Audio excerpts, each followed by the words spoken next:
आणि आता दिवसभरातल्या राजकीय टॉप 9 आपण बातम्या बघूया।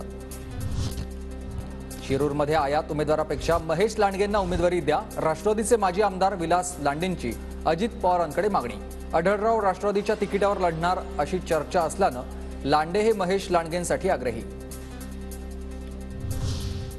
भाजपच्या जगदीश मुळीक यांनी मनसे नेते बाबू वागसकरांची घेतली भेट।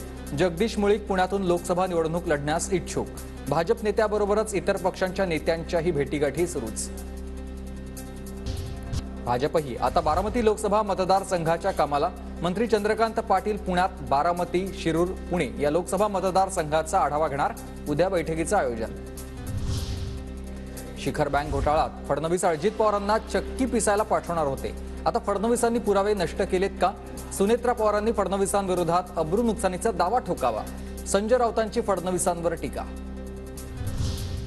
कृपाशंकर सिंहांनी घेतली देवेंद्र फडणवीसांची भेट। कृपाशंकर सिंहांना यूपीच्या जैनापूरमधून तिकीट मिळाल्यानंतर भेटीला महत्त्व। तुमचा खासदार पारदर्शक आयुष्य जगतो, मी कुठे आहे हे तुम्हाला 24 तास माहीत असतं। सोशल मीडियावर टीका करणाऱ्या चाकणकर आणि अजित पवारांना सुळेंचं उत्तर। 16 वर्ष सुप्रिया सुळेंसोबत काम केलं। बारामतीत अजितदादांनीच कामं केली। दादांनी केलेल्या कामाच्या पेपरची कॉपी करून सुप्रिया सुळे आतापर्यंत मतं मागत आहेत। रुपाली चाकणकरांचा सुप्रिया सुळेंना टोला। सुनील तटकरे विश्वासघातकी माणूस। ठाकरेगडाच्या अनंत गीतेंची खासदार सुनील तटकरे यांच्यावर टीका।